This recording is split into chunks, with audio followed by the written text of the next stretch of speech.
A surprise Harness Players podcast hitting the airwaves or the subscription boxes, or I don't really know how technology works anymore. There's just too much of it here on this special New Year's Eve show, looking at Century Mile action, racing that will be going, depending on where you're located on the planet, at the turn of the clock into the new year. That's right. Come tomorrow, if for whatever reason you're watching this tomorrow, a whole year will have passed. Hopefully you've gotten your showers in order. I'm Ray Cotolo. We're going to be looking at harness racing action, as I said, from Century Mile. Pick 4 carryover in play as well with this late night action. Little competition considering too on this big holiday for everybody.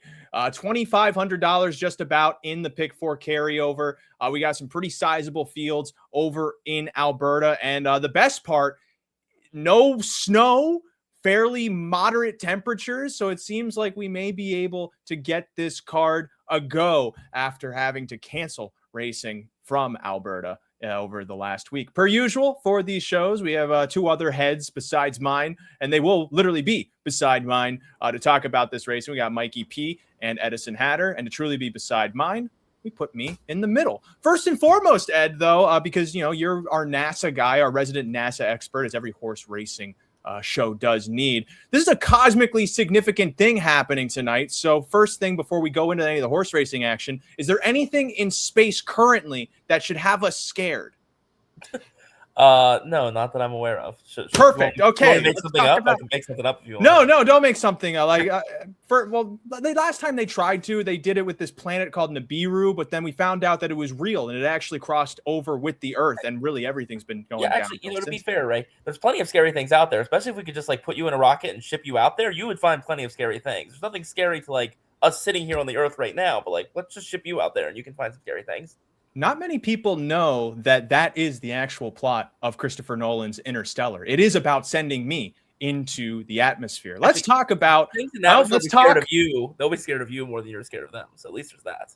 I am curious what terrestrials I can make extra scared out there. First leg of this Pick 4 carryover for tonight, New Year's Eve at Century Mile, is race number 9. It's a fillies and mares claiming pace for $5,000 of a tag. You see the little dividing line there. That means the 9 Diva Amore starts in the second tier. Interesting thing with Century Mile being a 2-turn track, they only go the 1 lap around. Most, mile tracks, Meadowlands, the Red Mile, Woodbine Mohawk Park is a 7/8. They go 10 across, but some different elements in play when you put the 9 horse into the second tier here. Just something to consider as we talk through these races. But Mike, let's start as we usually do with most of these races, specifically from, these lower classes. We look towards the horses that may take the most money to figure out whether they are really a threat or if they would be a great horse to punch against. What do you make of the chalks here in Crown Princess and Cheese Whiz, the latter of which coming from a fairly steeper class?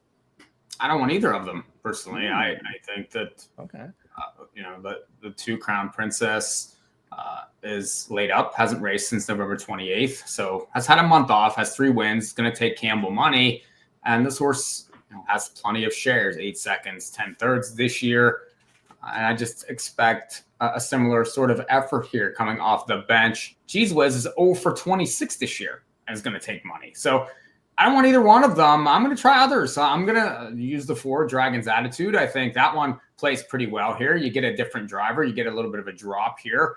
I do think it's sitting on a win after a couple tough trips. So that one would play for me. And then I think the 5 Foothills Magic is another I would like to use. Did win 2 back at a big price and then ended up on the front in a snow-covered racetrack on December the 12th.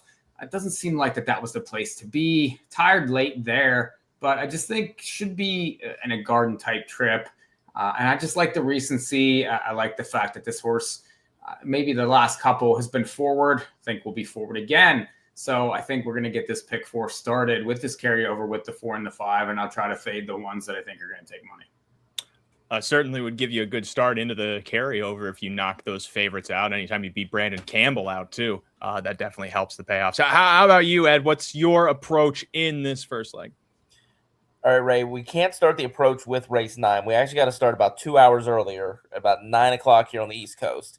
Okay. Once we start getting ourselves a couple of good, apple juices and orange juices, a couple drinks into us, we're going to be enough out of it that I can stomach singling over 26. That's a key angle to all of this. If this was a Tuesday afternoon and I'm in the middle of the work office or something, couldn't do it. But, we're going to be a few good drinks in, I think, by 11 o'clock at night that we can single 0 for 26. 10 wins last year. You saw the year the horse had last year. It does look like there's been some steady improvement the last couple of races. Mike's mentioned it, and we're going to see that throughout the sequence. There are some horses that have not seen the racetrack since that November 28th card. So generally speaking, looking to play against those. So I like the little more recent date from Cheese Whiz over Crown Princess. And again, I just think class-wise, I just think everything going here. Look, Ray, she has to win a race this year. She cannot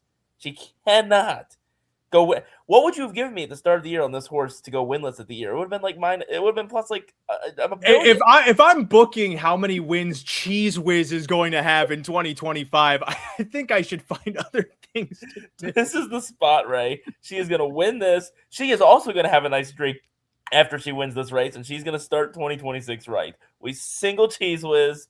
She gets the job done, and if she doesn't, I probably won't know what's going on around me by that time, so it's fine. I think even if she wins, you won't even know what happens. I don't even think you would know why there would be $100 extra inside of your betting account the next day if you even go to look.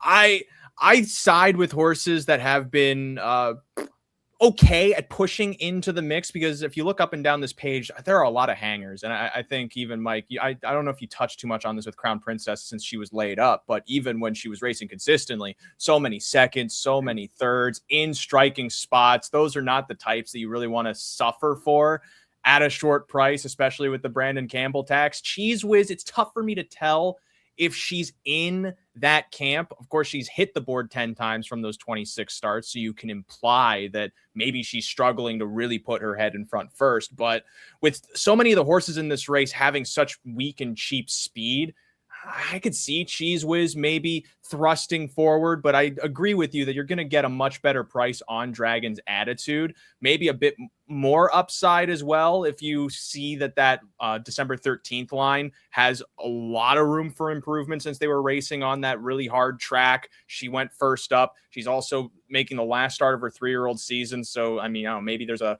freshness angle with so many of these other horses a bit, farther down in their careers. So I would probably use Dragon's Attitude as an A. Cheese Whiz, I mean, I would have to be at Ed Hatter's New Year's Eve party, just totally crunked off my ass to use that one as a B, probably, because you don't want to use chalks as your B if you don't have to. That said, we're going to move forward to leg 2, race 10, $10,000 claiming pace with only 8 horses going onto the gate this time. Brandon Campbell again landing post 2, this time with Crime Junkie. Were you weren't sold on the leg 1 Brandon Campbell horse, Mike, but does the leg 2 Brandon Campbell horse strike your fancy at all? Yeah, this one's a lot easier to take here, and it's Fresh Campbell. It's certainly a huge post switch for this horse. Definitely in form. I like this one. I do think now you're on the gates. You get Fresh Campbell. This horse is going to be big chalk in this race, and I would push a lot of money through this one. I think the only horse that can maybe beat this one is the 7 Disco Dancer, but that one's outposted. Now it comes from the Mechanic Barn. This is a drop for this one too. This is a better spot, and I don't know if you could use them equally, but I do think you need to have some 7s on your ticket. Nice win 2 back, numbers of 3, racing the Super Final earlier back in November. Has had a pretty nice year. Since the claim has been decent enough, and this barn wins at a high percentage, 26%. It's those 2. The rest of them I will not put on any ticket, not as a backup, not as really anything whatsoever. So I just think that this is a very straightforward sequence. So I would push up those minimums if you're playing. Ed, are you approaching the rest of this sequence from the drunk goggle lens that you applied in the first race? So, Ray, when you look at this 10th race, this race is really going to start about 18 minutes earlier when the first leg completes. And I am pumping my fist in the air saying, I got this over 26 horse home, if I'm still cognizant enough to know that. And then, as I get another drink into my system, Ray, we look at a horse like the 8 hard ticket and say, Well, 0 for 40 last year, 0 for 36 this year. Let's just keep this going. We can get this horse home. Ray, what odds would you have given me at the beginning of the year for hard ticket to go winless? Like, we would have been talking like plus. No. Here's what I want to know, Ray. Here's what I actually want to know. I just have this sense, like fair and middle. You and I did not discuss our sequences, our picks. I just kind of know the way you handicap. I just know you well enough. I feel like you love a horse in here, and you're gonna single a horse, and I want to throw that horse out and not even use it. Am I correct? I don't really have a single in this race. I see Crime Junkie as a sensible use. Mr. iTunes is okay. Really, the horse that I want you to guess what horse struck me as the most interesting at a price. If this is the limb you want to go out on here. Well, you've given me my 2 horses that I like, and the third one for me is Don't Delete Me. So hopefully you're on the same track. Well, it sounds like you got to throw all of them out and go with hard ticket at that point. Hope that the 0 for 80 in the last 2 years is a 1 for 81. But what were you gonna say about Don't Delete Me? Well, I think we're on the same track here then. So for me, it's a stand against Disco Dancer from Post 7. I think it's going to be a similar trip to last time from the outside post. Don't think it's going to work out there. That's the short price I don't want on my tickets. Crime Junkie Mike made a fine case for willing to include. Mr. iTunes, I think, is worth including. And Don't Delete Me, I think, has a fair chance there from the inside as well. So, I mean, that's the 3 that I look to. 6-1 morning line, Ray. Hopefully we can get somewhere around there. I mean, I think when you look at a couple of these races, like especially that race 2-back, that was a really, really good effort. From Don't Delete Me from, nearly an impossible spot on a track like this, right? And it's pretty legitimate times as well. Now, this is going against what I was saying, though, about the layoffs. The only negative is this is a horse who's not seen the track in a month now. I don't really know that's much of a concern for me when you come out of the Kelly Hort barn. The main thing that appeals to me with Don't Delete Me is the horse just is consistently closing. And last time you might get a little bit of a premium from that previous effort since he didn't really gain that much ground, but considering how cold it was, and even just looking to how he won 2 starts ago and how the pace was different in that last quarter over the colder track, I feel like you can forgive the fact that he really didn't gain that much ground, but he gained position. So if this race for some reason collapses, I don't see any reason why Don't Delete Me won't just be powering forward to get by whoever might be tired. But again, I feel like that's a big thing to hope for in some sense, because Crime Junkie racing at maybe 80% can still go a pretty solid mile and go a pretty sharp last quarter that, would make it harder for Hort to close into the race. But that's also where I feel Mr. iTunes is somewhat appealing. I mean, that race he put in on November 21st, going those types of fractions, so then win by under a length was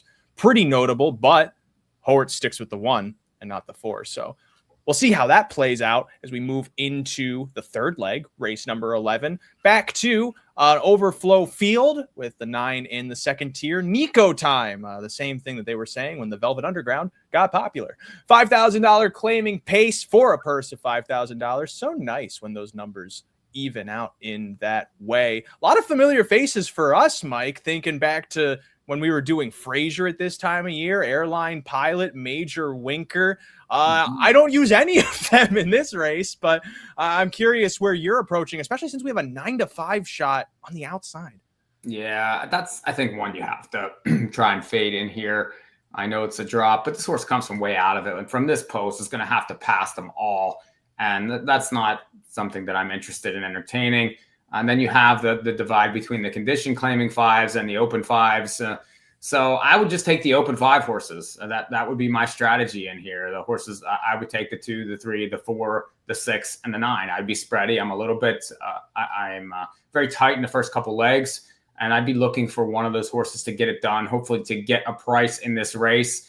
I'm fading the 8, fading a lot of these condition claiming types. If the 10s should scratch in, I would definitely use that one as well. And interesting also to see the driver switch on the 2. This is Brandon Campbell's 3rd straight 2-hole inside of this sequence. But given that 8 horse is a stout closer with the drop in class, I really wonder how hard of a hit that 2 is going to take going from Thomas Miller, who was odds on in that condition claimer back on November 28th, to Brandon Campbell this time around. I see the appeal in your approach. Ed, how are you approaching it? So, Ray, Nico time is 0 for 20 this year, so I'm starting to realize there's a theme we could build here for. I can't believe it. We lost Ed. Hold on. Let me try and get him back and see if he's still on. Ed, are you there? I think you were repeating from a previous race that I just want to make sure the connection winning ticket. this is gonna be a single winning ticket, full takedown of this pick 4 carryover, Ray, when all these horses get their first wins of the year. Okay.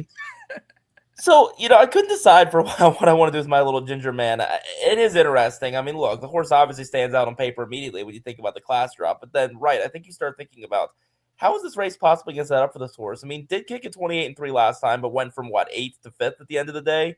So, post-8, you figure he's going to get away poorly. I think there's ways to look elsewhere. But to be fair, there's plenty of other horses I don't love in here either that I'm going to end up using. Maybe including Kiss My Bet as an example, who... Look, I think belongs to this level. Look at the last race the horse had. Does come off that scratch, though. So, once again, another one we haven't seen in a month. Ray, we talk enough about Fraser, these Alberta horses, and British Columbia horses. Major Winker's one who I think owes me a lot of money. So, that's kind of my 0 for 20 angle here is the fact that I think that horse is like 0 for 25 with me. So, I think Major Winker finally owes me one here on New Year's Eve this year. So, use that one. Use Kiss My Bet. I mean... There might be a really skinny, cheap backup that might use my little ginger man because I got to be honest, I'm not going to be shocked if that horse wins, but I don't know that he's the most likely winner in here. I'm also not sure, though, how accurate that morning line is. I mean, it just seems like, Ray, you're the expert on this kind of stuff. You tell me. I mean, I think on paper, he seems like an obvious choice, so he probably does take money, but anybody can read the program and say what we just said about the way the strip's probably going to work out, so how short can he be actually? A lot also hinges on what version of Century Mile are we getting, because again, like being where it is on the planet, you go from having a track that is frozen solid to a track that will thaw. And sometimes that means that it's maybe a little deeper, maybe not. And so it's harder for certain horses to get over it. There's a constant variation in the surfaces that these horses are racing on. And I'll also go on to say that that's a benefit for those who are watching Century Mile week in, week out, keeping track of these things, because that's an impossible metric to measure. I say all of this because we don't know what version we're going to get, since we're not going to have freezing. Well, we're going to be like somewhat below freezing tonight, but it doesn't look like there's really any type of rain. There's like a chance for some. And so that could make it a fair track. And if it's a fair track, when you have a bunch of horses that usually come home in 29, 30 seconds, and then the 8 horse can come home in 28, that's 5 or 10 lengths the horse can make up. And you have to assess at that point, will that be possible? And that what's informed by that is how all the previous races go. So to take a page out of this one guy, Edison Hatter's book, he said this one time that the 11th race actually doesn't start at the 11th race of 10:05 Mountain. It actually is going to start 4 hours earlier at 6:15 when the first race at Century Mile goes. And you notice, the front's holding up, or the front didn't hold up, or I can't really glean anything from this. So I think that's where it's tricky to use my little ginger man. But I mean, he's the only one in this race showing 27 and change final quarters over this track. That could get him some play, but it's all depending on what's happening. What does that mean for me? Remember, it's very important to take advantage of looking at those trends and biases at 6:15 because there's not many more minutes of coherency after that. At your New Year's Eve party, perhaps, but I don't know if the New Year's Eve party committee met sometime this year and established that regulation. I'll have to go through the paperwork and stuff to see if that's the case. Where do you land then, number wise? For me?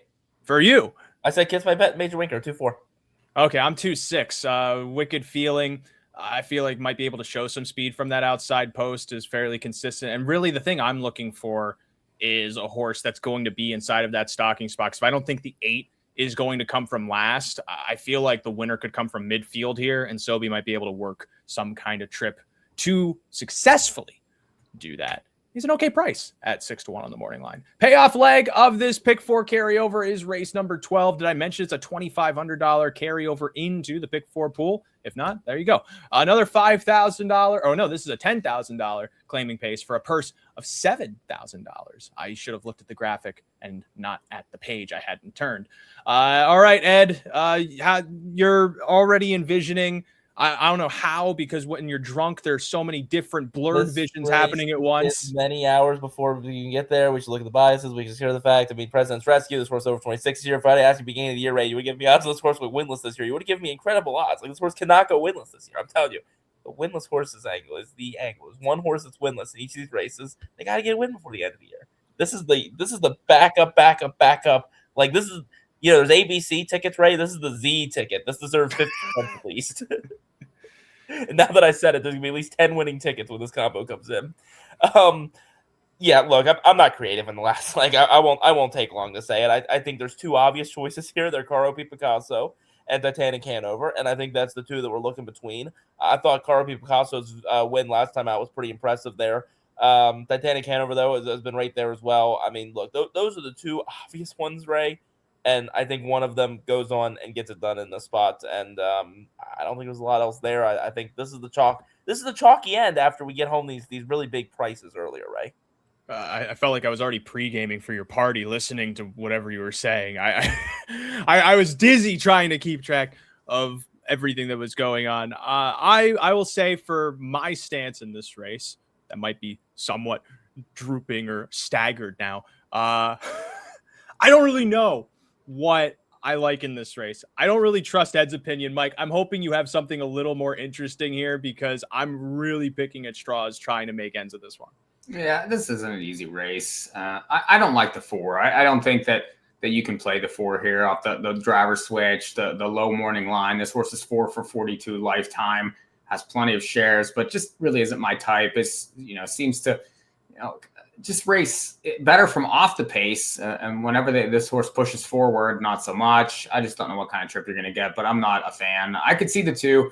2 took money last time. I mean, it was 104 to 1, 3 back, 21 to 1, and then all of a sudden less than 3 to 1 last time and delivered there. Now 5 wins this year, get an inside post again. I do think one of few horses that did win up close on the December 12th card. So that one's a use. But if you look at the 6 in there, this horse finished second to that horse, and that was a drop last time.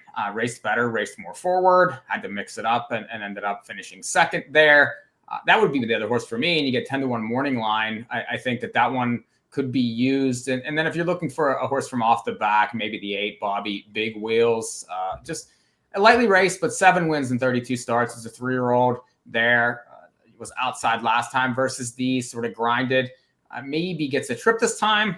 We'll see, but has enough back lines and things like that maybe a trip would be interesting. So 2, 6, 8, a couple prices in there, but you can throw the 4. I don't think you need that one. Yeah, there's nothing really like selling me on that guy unless he's just able to get to the lead and every other horse just gives up. Which, I mean, you look at the lines on these horses, that could happen inside of this race. Van Going Fast, I kind of looked at, but I had a tough time trying to tell if he was going to show like actual speed because he was able to get to the front in a 30-second first quarter. It's ultimately a super tepid race. He gets the same draw, so you would think that maybe he could be as swift again, but worst thing, at 10 to 1 on the morning line, you're betting on whether he's going to get into the race versus doing that at 3 to 5. Well, I'm curious why, given the Canuck connection being so potent out here, Mike, how come you didn't give any look to Don't Shoot Luke here? Because he was really the only horse that I thought was probably a use in this race. Wow, 3-year-old. It's a 3-year-old. I don't like the last 2 lines. And like you mentioned about the Campbell tax, I think you're going to have to pay that. Mm-hmm. Ended up winning one of those Alberta state bred type races back in November. But really, against these, I don't know. I just needs to be way better than the last 2 races, and it's just going to be way overbet in here. I just don't like the last 2, so that's why I'm against, because I think it's going to be a short price. Yeah, it's possible he might be off like maybe 2 to 1, 5 to 2 inside of this race, but I definitely forgive that race 2 starts ago. Really poor draw, different driver. Campbell got in when the weather conditions were pretty poor on December 12th, and the horse had to go first up. Pretty big trip considering that. I take the fact he was able to win in a state-bred Alberta race at a fairly okay time to signal that he should fit this class, because really no one else in this race really likes to gain ground, really likes to get into the race. So I would probably be the 3 as an A, and then you can convince me on pretty much anybody. You know that he kind of needs things to go his way to win. You're going to have to be, at 2 to 1, 3 to 1. I get the argument because you're going to get better prices on others, but I was just about to say that everybody in this race needs it to go their way, and it's really tough to tell this far out with this group of horses. But all that said, that does it for us here, not only for Century Mile action, for the New Year's Eve card. Again, $2,500 carryover in the pick 4, but that does it for 2025 here on the Harness Players podcast. Next time you'll see us will be next year.